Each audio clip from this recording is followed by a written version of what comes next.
Depuis l'élection de Donald Trump en novembre 2024, les marchés vivent au jour le jour au gré de ses annonces sur différents sujets.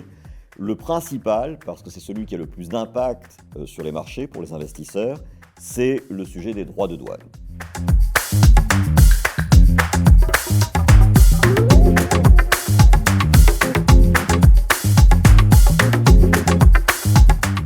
Il a deux conséquences. La première, évidemment, c'est que des droits de douane élevés, ça ralentit la croissance économique américaine, ça pénalise le consommateur américain qui va payer plus cher des produits, notamment chinois, qu'il est de toute façon obligé d'acheter aux Chinois parce qu'il n'y a pas d'équivalent dans les pays développés de ces productions-là, pour des raisons de coût de fabrication.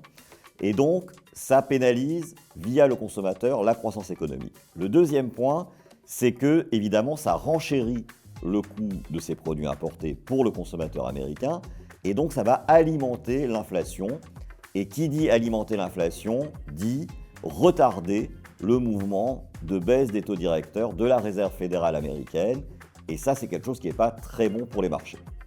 Alors la conséquence de ces annonces, depuis l'annonce par Donald Trump le 2 avril de droits de douane très élevés sur beaucoup de pays étrangers, c'est que les marchés actions ont baissé très fortement, et c'est logique, ils voient moins de croissance, peut-être une récession aux États-Unis, plus d'inflation. Donc par rapport à ça, des marchés très déprimés et qui corrigent assez massivement. Pour donner un ordre d'idée, le CAC 40, qui avait gagné 10% sur les 2 premiers mois de l'année, qui avait atteint 8200 points, ce lundi 7 avril, ouvre à 6800 points avec une baisse, vous le voyez, de près de 20% par rapport à il y a un mois, donc c'est très notable. Alors, par rapport à ça, il y a un peu deux attitudes. Il y a l'attitude des Chinois qui, eux, ripostent aux droits de douane américains, ce qui amène Donald Trump à surenchérir encore vis-à-vis de la Chine. Et puis, il y a la réponse des pays européens qui, eux, se disent, avant de rentrer dans une guerre commerciale, tentons déjà de négocier avec lui. On a vu que les Britanniques l'ont fait avec succès, puisqu'ils n'ont eu que 10%, eux, de droits de douane. Donc c'est plutôt cette stratégie-là qui semble être adoptée par l'Europe. Par rapport à ça, que faire ? Nous, les marchés ayant bien monté pendant les 2 premiers mois de l'année, on avait allégé notre position sur les actions, on était revenu à la neutralité fin février.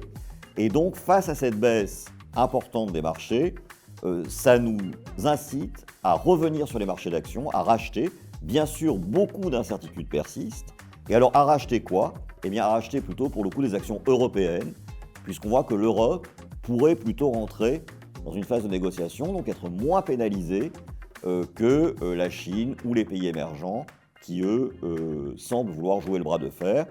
Et donc, c'est la décision que nous avons prise aujourd'hui, renforcer notre exposition sur les marchés d'actions via les actions européennes et en particulier françaises qui sont quand même un peu moins touchées par les droits de douane américains.